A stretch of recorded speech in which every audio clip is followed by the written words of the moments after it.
صل على محمد وآل محمد.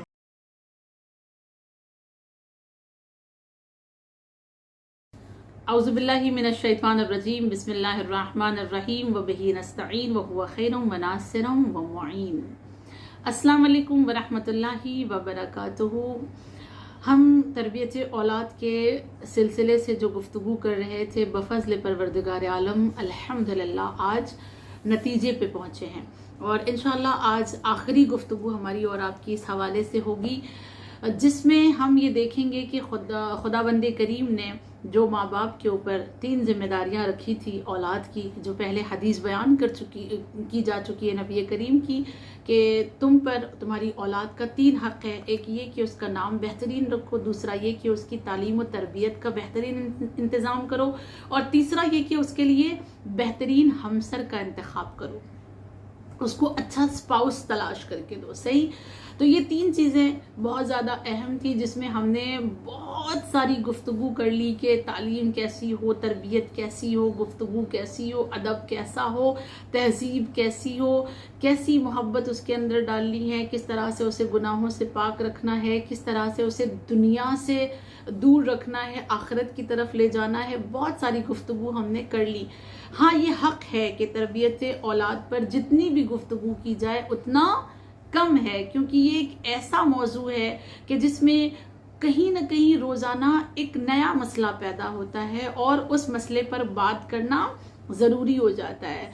لیکن کہیں نہ کہیں تو بات کو مکمل کرنا ہوگا، لہٰذا آج مکمل کرتے ہیں کہ خدا نے جو ہمارے اوپر ذمہ داریاں عائد کی تھیں اس پر ہم نے 3 ایج تک گفتگو کر لی ہے کہ کس طرح سے تعلیم، تربیت، ادب، تہذیب اس تک پہنچانا ہے اپنے بچے تک. اور آج ایک آخری ذمہ داری جو ہماری اور آپ کی اپنے بچوں کے لیے، وہ یہ کہ ان کے لیے بہترین ہمسر کا ہم انتخاب کریں. بہترین ہمسر کا انتخاب کرنے سے کیا مراد ہے؟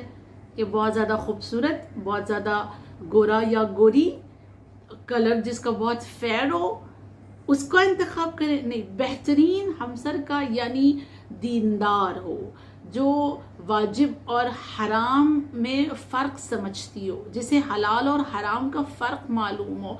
اپنے بچوں کے لیے بہترین، دیکھیں اس سے پہلے بھی شاید ہم نے کسی ایپیسوڈ میں یہ بات کہی ہے کہ ہم صرف اپنے بچے کے لیے بیوی نہیں لا رہے ہوتے ہیں.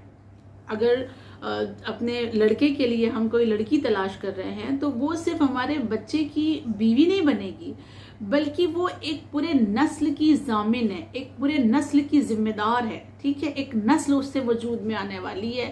لہٰذا کیا ضروری ہے کہ ہم اپنے بچے کے لیے جب لڑکی دیکھ رہے ہیں تو کن چیزوں کا خیال رکھیں؟ پاکیزگی کا، دینداری کا. یہ دیکھیں کہ وہ حجاب میں رہتی ہے یا نہیں رہتی ہے، نماز کی کتنی پابند ہے، اس کے اندر دینداری کتنی ہے. یہ بہت زیادہ ضروری ہے. بہت ساری چیزوں کو دیکھنا ہے. ہاں، ابھی یہ ایک الگ مسئلہ ہے کہ لوگ کہتے ہیں ماڈرن بھی ہو اور دیندار بھی ہو. یہ کچھ باتیں مجھے سمجھ میں نہیں آتی کہ ماڈرن بھی ہو اور دیندار بھی ہو، یہ مشکل ہو جاتا ہے. بہرحال لیکن دینداری شرط ہے کہ دیندار لڑکی اپنے لڑکے کے لیے لائے. جب اپنے لڑکی کے لیے لڑکا تلاش کر رہے ہیں تو اس میں بھی ہمیں یہی دیکھنا ہے کہ نرم دل ہو، رحم دل ہو، ایٹ لیسٹ وہ رحم دل ہو، اور علم دین اس کے پاس ہو. علم دین اگر اس کے پاس ہوگا، لڑکے کے پاس، بہت زیادہ ضروری ہے. دنیا کی ڈگری دیکھتے ہیں نا ہم، کہ دنیا کی کتنی ڈگری ہے اس کے پاس، کتنی انکم ہے اس کے پاس، کون سا کالج تھا جس میں اس نے علم حاصل کیا، یہ ساری چیزیں ہم چیک کرتے ہیں نا. علم دین تھوڑا سا چیک کریں. اگر علم دین اس کے اندر ہوگا تو 2 فائدے ہوں گے. سب سے پہلا یہ کہ وہ آپ کی بیٹی کے تمام حق ادا کرے گا، کیونکہ اس کے پاس خوف الہی ہوگا. علم دین کے بعد خوف الہی پیدا ہوتا ہے، لہذا وہ آپ کی بیٹی کے حقوق کو ادا کرے گا. ایک فائدہ. دوسرا، اگر وہ آپ کی بیٹی کے حقوق ادا نہیں بھی کر سکے گا تو کم سے کم وہ اس پر ظلم نہیں کرے گا. دیندار لڑکا کبھی اپنی بیوی پر ظلم نہیں کرتا، بلکہ اس کے حقوق کے ادائیگی کی بڑی کوششیں کرتا ہے. لہٰذا علم دنیا دیکھنے کے ساتھ ساتھ اپنی بچی کو جس لڑکے کے حوالے کر رہے ہیں یہ دیکھنا ضروری ہے کہ اس کے پاس علم دین ہے یا نہیں ہے۔ اور ایک چیز ضرور دیکھیے گا، اور وہ یہ کہ اپنی لڑکی کو کسی کنجوس کے حوالے نہیں کریے گا۔ لڑکے کے اندر یہ خوبی دیکھیے گا ضرور کہ وہ سخی ہے یا نہیں۔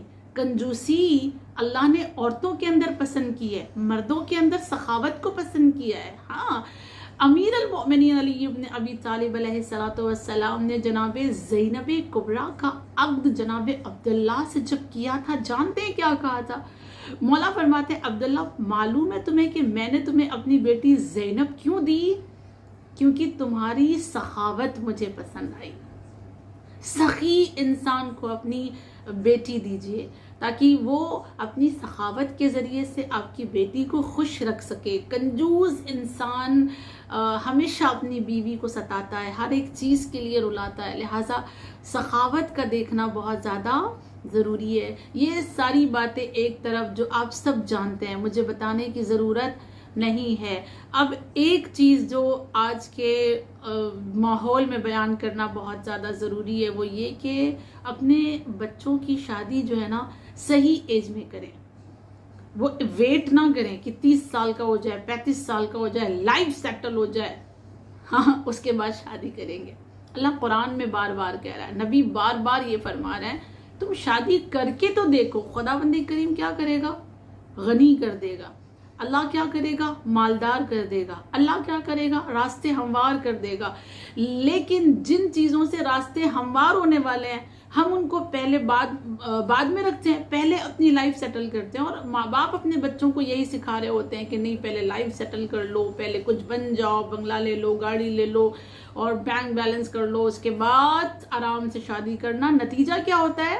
30 سال کے ہو گئے، 35 سال کے ہو گئے، 40 سال کے ہو گئے اور اب شادی نہیں ہو رہی ہے۔ صحیح عمر میں اسپاؤس دینا ہماری اور آپ کی ذمہ داری ہے، اور اگر ہم نے صحیح ایج میں اپنی اولاد کو ہمسر نہیں دیا اور اس کی وجہ سے اگر اس کے قدم ڈگمگائے، لڑکھڑائے اور وہ حرام کی جانب جاتا ہے تو اس کی ذمہ داری ہمارے سر پر ہے، ہم گنہگار ہوں گے۔ لہٰذا صحیح عمر میں یہ بہت زیادہ ضروری ہے کہ صحیح ایج میں، عالم جوانی میں ان کو ہمسر عطا کی جائے، تلاش کر کے انہیں دی جائے۔ اب ظاہر سی بات ہے، ایک سوال آپ لوگوں کے ذہن میں ہوگا اور کر بھی رہے ہوں گے کہ آج کل کہاں تلاش کرنا پڑتا ہے، بچے خود تلاش کر لیتے ہیں، ماں باپ کو ڈھونڈنے کی ضرورت ہی نہیں ہے، بچوں نے خود تلاش کر لیا ہے، نوجوانوں نے خود انتخاب کر لیا ہے۔ صحیح ہے، ہم جانتے ہیں کہ اگر یہ ماحول ہو چکا ہے کہ ہمارے نوجوان خود تلاش کرتے ہیں، یا ہماری لڑکیاں خود تلاش کرتی ہیں، یا ہمارے لڑکے خود تلاش کرتے ہیں، تو کم از کم اپنے بچوں کو قرآن کی آیتیں یاد دلا دے کہ قرآن نے کیا کہا ہے۔ قرآن بار بار کہتا ہے دیندار سے دیندار کی شادی ہو، با ایمان سے با ایمان کی شادی ہو۔ ہاں، لہٰذا اپنے نوجوانوں کے دلوں میں یہ بات ڈالتے رہیں بار بار کہ اگر تمہیں خود بھی تلاش کرنا ہے تو با ایمان تلاش کرنا ہے۔ ہاں، اگر تم شیان حیدر کرار ہو تو تمہیں شیان حیدر کرار میں سے ہی کسی کو تلاش کرنا ہے۔ یہ جو ہمارے بچے آج کہیں اور چلے جاتے ہیں، کسی اور مذہب میں چلے جاتے ہیں، یا کہیں کسی اور مذہب کا اپنے گھر لے آتے ہیں، ٹھیک ہے، یہ بہت زیادہ عام ہوتا چلا جا رہا ہے۔ یہ عام کیوں ہو گیا؟ اس لیے کہ ہم نے بچوں کو قرآن کی آیتیں یاد نہیں دلائی، جہاں قرآن کہہ رہا ہے کہ با ایمان سے با ایمان کی شادی ہو، جہاں کہہ رہا ہے کہ دیندار سے دیندار کی شادی ہو۔ صحیح ہے، اور بچوں کو بار بار اس کے نقصانات بتائیں۔ ٹھیک، بہت اچھا لگتا ہے ہم لوگوں کو یہ کہتے ہوئے فخر محسوس ہوتا ہے کہ نہیں، ہم تو لے آئے اور ہم نے اپنے بچوں کا سپورٹ کیا، اور ہم نے تو اپنے بچوں کی خوشیاں دیکھی، اور پھر وہ دھیرے دھیرے بن جائے گا، پھر وہ ہمارے میں آ جائے گا یا آ جائے گی۔ صحیح، لیکن اس کے جو نیگیٹو پوائنٹ ہیں ان کا بتانا اپنے بچوں کو ضروری ہے کہ ان فیوچر کیا ہوگا۔ فیوچر میں جب تمہاری نسل وجود میں آئے گی اس طرح سے کہ تمہاری فکر الگ ہے، تمہارا مذہب الگ ہے، تمہارا عقیدہ الگ ہے، جس کو تم لے آئے ہو اس کا عقیدہ الگ ہے، یا جہاں تم جا رہے ہو اس کا عقیدہ الگ ہے، ٹھیک ہے، تو جو بچہ آئے گا اس کا کیا، اس پر کیا اثر پڑے گا، اس کا عقیدہ کہاں جائے گا، اس کی دنیا اور آخرت کہاں جائے گی۔ بہت ساری چیزیں ہماری ذمہ داری ہے کہ ہم اپنی اولاد کو سمجھائیں، ہم اپنی اولاد کو بتائیں کچھ چیزوں کے نقصانات. ہمیشہ ہر چیز کو پازیٹیو لے کر اس کے فائدے ہی نہ سوچیں. جہاں کسی چیز کا اگر فائدہ ہے تو دوسرا کہیں نہ کہیں اس کے نقصانات بھی موجود ہیں. لہٰذا اس طرح کی جو ہمارے بچوں کے اندر اگر خرابی پیدا ہونے کے امکانات ہیں، اگر ڈر ہے تو ہم اپنے بچوں کو اس کے نقصانات سے آگاہ کریں کہ کیا نقصان ہوگا. اور بس یہی کہنا چاہوں گی میں آخر میں کہ اپنے بچوں کو اہل بیت سے اتنا قریب کر دیں، اہل بیت سے اتنا نزدیک کر دیں، اہل بیت کی اتنی ولایت ان کے دل میں ڈال دیں، امیر المؤمنین کی ولایت ان کے دل میں اس طرح سے بھر دی جائے کہ پھر انہیں علی والوں کے سوا کوئی پسند ہی نہ آئے. یاد رہے جس کی ولایت مضبوط ہوگی، جس کے اندر اہل بیت کا عشق جوش مار رہا ہوگا، وہ در اہل بیت کو چھوڑ کر کہیں اور نہیں جائے گا.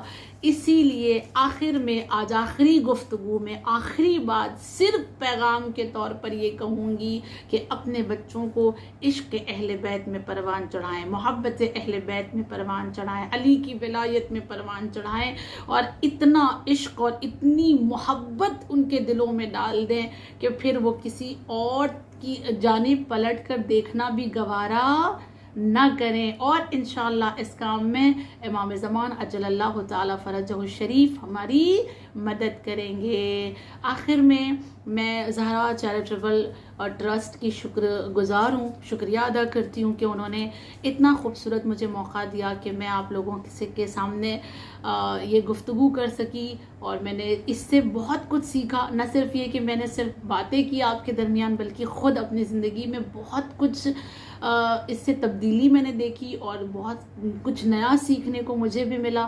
لہٰذا شکر گزار ہوں ان پورے ٹیم کی، اور آپ تمام ناظرین کی بھی شکر گزار ہوں کہ آپ لوگوں نے اتنی محبتوں سے مجھے سنا، مجھے پیار دیا. خداوند کریم ہمیں توفیق دے کہ ہم اپنی اولاد کی بہترین تربیت کر سکیں اور امام زمان کا سپاہی یا ان کی کنیز بنا سکیں، اور ہم سب کو امام زمان کا ظہور دیکھنا نصیب ہو. وآخر الدعوانا ان الحمد للہ رب العالمین.